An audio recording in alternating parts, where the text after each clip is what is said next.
Have you ever looked at a massive global company and just wondered how they actually decide which world problems to tackle? I mean, theoretically, a firm could try to fix everything, right? Carbon emissions, water scarcity, plastic packaging, labor rights. But let's be real, their attention, their money, and their credibility are finite. A company absolutely cannot fix everything in the world, so they need a very specific filter to decide what truly matters. And in today's explainer, we're going to look at exactly how that filter works.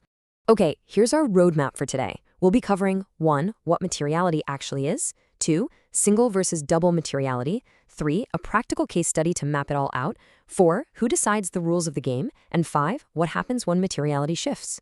All right, kicking things off with Section 1, what is materiality? How does a firm actually pick which issues out of dozens get its finite time and money? To answer that, we basically have to borrow a word from the world of accounting and audit, and that word is materiality.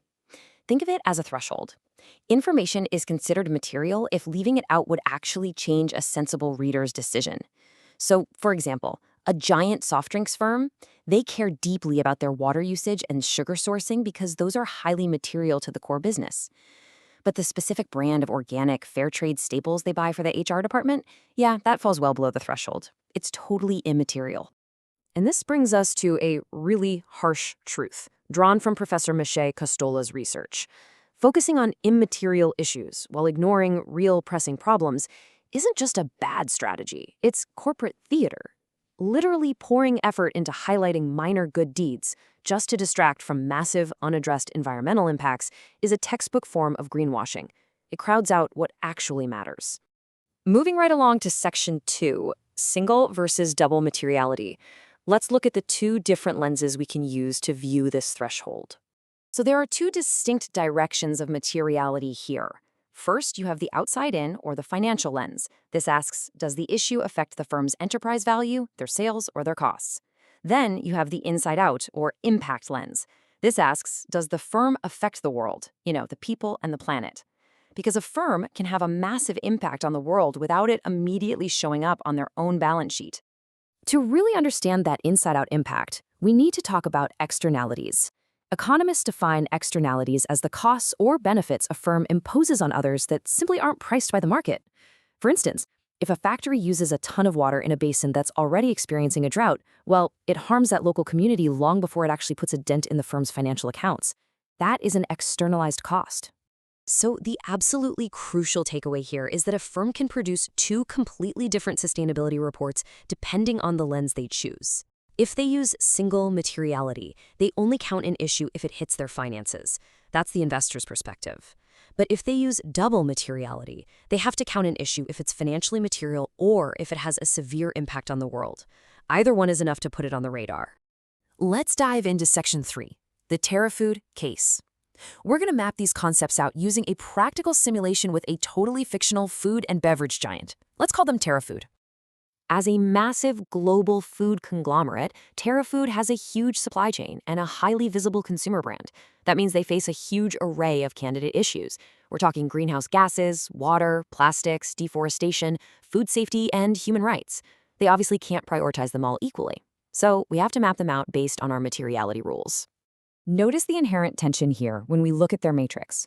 Food safety has a massive, immediate financial impact on TerraFood. A product recall destroys sales instantly, right? But deforestation? TerraFood's cocoa supply chain might be severely damaging the world's forests, but historically, that might not have immediately hurt TerraFood's bottom line for the current quarter. And this is exactly where single versus double materiality completely changes a company's priorities. Let's zoom in on one specific issue for TerraFood: greenhouse gas emissions. We evaluate these across 3 scopes. Scope 1 is direct emissions. Think factory ovens. Scope 2 is the electricity they purchase. But Scope 3, that's everything else in their massive value chain. And for a food company, farming, land use, and all those agricultural suppliers drive the vast majority of their carbon footprint. Here's the problem, though. Scope 3 data sits with thousands of different suppliers. It is incredibly hard to measure, so conveniently, it often gets left out. But if TerraFood's footprint is primarily agricultural, any net zero claim that just ignores Scope 3 isn't just incomplete, it's pure theater. It completely misses the actual core of the problem. All right, Section 4, the rules of the game. Who actually decides which lens TerraFood has to use when they report to the public? Well, it entirely depends on where the company is regulated.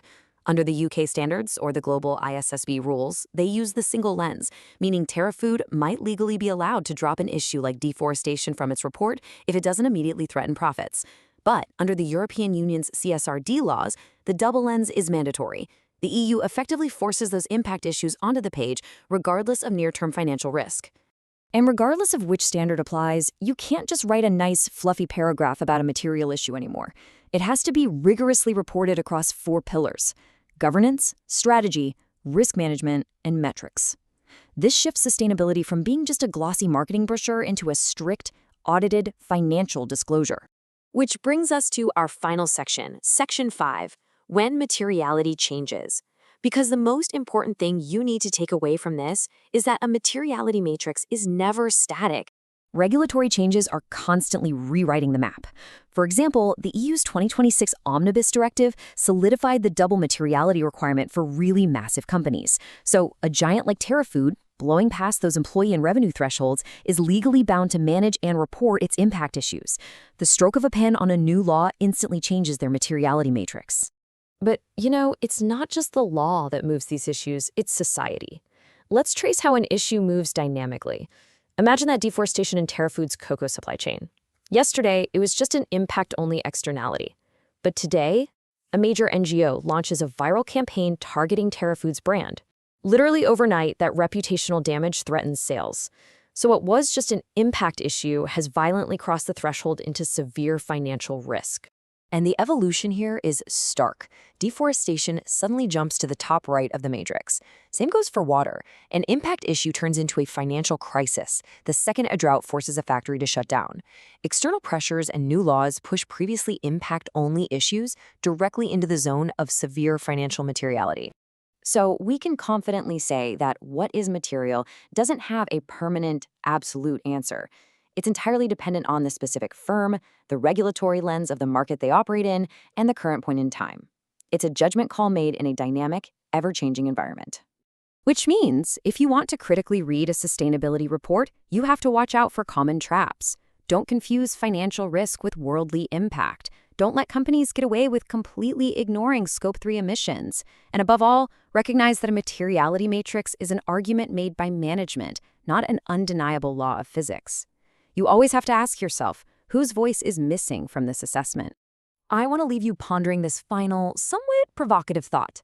Pushing a real-world impact off the balance sheet doesn't magically erase the risk. It merely guarantees that the company will be entirely blind when that environmental reality inevitably transforms into a financial crisis. Thanks so much for joining me on this explainer, and definitely keep a sharp eye on those matrices.